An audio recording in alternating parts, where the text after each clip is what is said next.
सो गए इसको बताइए। सो गए। ऐसे आप देखते हैं। उठो।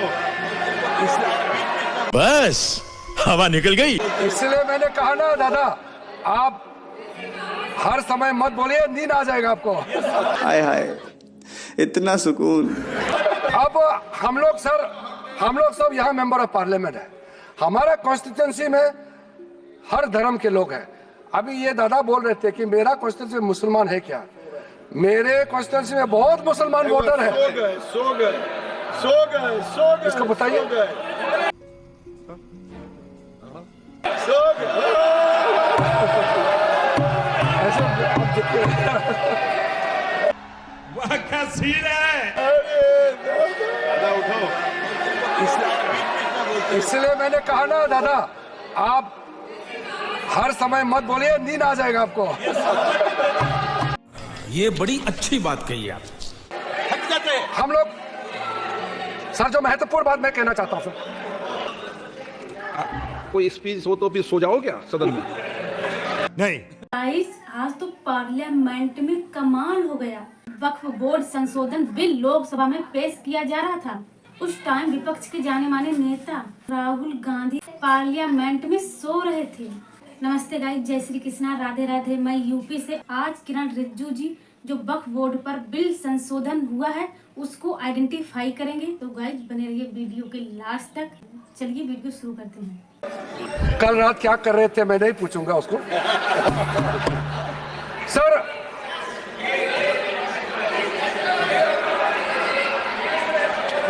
चेक कर लेंगे, पॉलिटिकल रिप्रेजेंटेशन, चेक कर लेंगे। ब्रोदर पॉलिटिकल रिप्रेजेंटेशन हमारे लिए जरूरी है। हो गया, उसको निकाल दीजिए सर। मैं इसको देख लूंगा, कार्रवाई से हटा दूंगा। मैंने उसको कार्रवाई से हटा दिया। मैं पॉलिटिकल रिप्रेजेंटेशन के बारे में कहना चाहता हूँ। हम सबका कॉन्स्टिट्यूंसी में हिंदू भी हो सकता है, मुसलमान हो सकता है, क्रिश्चियन हो सकता है, बौद्ध हो सकते हैं, पारसी, सिख सब हो सकते हैं। इसलिए मेंबर्स ऑफ पार्लियामेंट को किसी भी धर्म से जोड़ना सही नहीं है। हमने ये नहीं कहा कि वक्फ बोर्ड में इस धर्म को लेके आना चाहिए, हम नहीं कह रहे। हम ये कह रहे मेंबर ऑफ पार्लियामेंट वहां मेंबर होना चाहिए। अब वो मेंबर ऑफ पार्लियामेंट अगर हिंदू है या अगर क्रिश्चियन है तो हम क्या कर सकते हैं? अगर किसी कॉन्स्टिट्यूंसी से किसी एमपी को चुन के भेज दिया by virtue of being member of parliament, अगर वो बोर्ड में मेंबर होता है तो क्या हम उसको चेंज कर देना चाहिए उसके धर्म को? ये बेसिक बात है सर। इसलिए सर ये बिना मतलब का ये इशू उठा रहे सर। उसके बाद सर एक इम्पोर्टेंट बात बताना चाहता हूँ। वक्त बोर्ड को अच्छा से चलाने के लिए वहाँ टैलेंटेड लोग चाहिए, जानकारी लोग चाहिए। ऐसे किसी को आप उठा करके किसी वक्त में मेंबर नहीं बना सकते सर। इसके लिए जो रिकमेंडेशन हमको मिला है, हर कमेटी और जो जेपीसी से भी रिकमेंडेशन मिला है, मैं उसी को बता रहा हूँ। Diversified talent pool, administrative skill वाला, जो जिसका अच्छा नॉलेज है, ऐसे लोगों को हम लोग बोर्ड में लाना चाहिए। अच्छे ऑफिसर्स को वक्फ बोर्ड को मैनेज करने के लिए उनको ऑफिसर के हिसाब से वहां नियुक्त होना चाहिए। ये सब बातें हमने रखा है। ये सारा आपका रिकमेंडेशन है। हम बार बार आपको बता रहे हैं, याद दिला रहे हैं। आपका रिकमेंडेशन है, इम्प्लीमेंट हम कर रहे हैं, आपको समझ में नहीं आ रहा है। और सर खास करके जो बच्चे और महिलाओं के लिए हमने काफी ध्यान रखा है, ताकि कल को ये एक्ट पास हो जाने के बाद कोई मुसलमान बच्चे या महिला किसी तरीके से उनको इंसाफ मिलने से वंचित रह जाए, ऐसा नहीं होना चाहिए। इसके लिए ठोस प्रावधान हम लोगों ने यहाँ रखा गया है। और मुसलमानों ने भी अपना माइंड सेट कर लिया कि चाहे कुछ भी हो जाए, भारतीय जनता पार्टी को हराना ही है। चाहे कितना बड़ा दुश्मन क्यों ना बन जाए, पर भारतीय जनता पार्टी को वोट नहीं देना है। फिर भी देखिए प्रधानमंत्री नरेंद्र मोदी जी ने किस तरह वक्फ बोर्ड की प्रॉपर्टी को सिर्फ मुसलमानों को ही हक दिया है। तो ये हमारे भारत के प्रधानमंत्री हैं जो सबका साथ सबका विकास का नारा लगाते हैं और करके भी दिखाते हैं। चलो भाई देखो अब मैं क्या करता हूँ।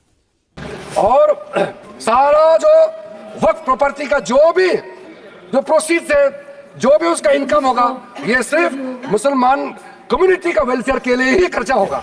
और हम चाहते हैं जब मुसलमान समुदाय को हम लाभ पहुंचाना चाहता है तो हम खास करके गरीब मुसलमान महिलाओं के लिए जो बैकवर्ड है उनके लिए हम कह रहे हैं, आप लोग का हाथ छोड़ेंगे तो आप लोग तो कभी भी इनको कोई मदद देने वाला नहीं है इतने सालों तक, इसलिए हमको ये प्रावधान करना पड़ रहा है।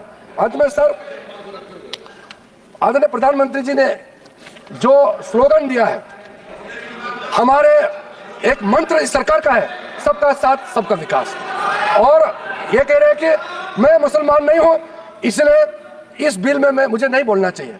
ये तो बहुत आपत्तिजनक वाला बात है।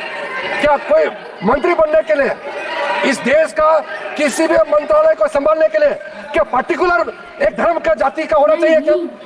बार बार वो कह रहे हैं कि मैं मुसलमान नहीं हूं इसलिए मुझे नहीं बोलना चाहिए। ये बहुत गलत बात उन्होंने कहा, मैं इसका आपत्ति दर्ज करना चाहता हूं। सर,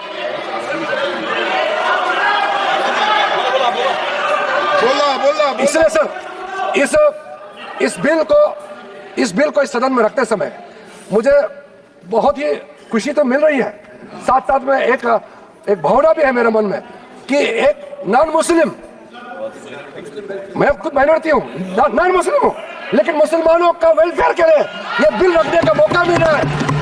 ये मेरे लिए एक सौभाग्य की बात है।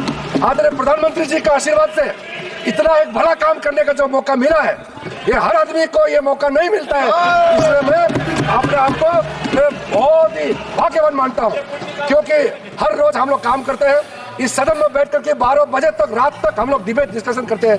कभी कभी ऐसा मौका मिलता है जो सदियों तक याद रखेगा कि ऐसा काम किसी सरकार को, किसी मंत्री को बात रखने का मौका मिलता है।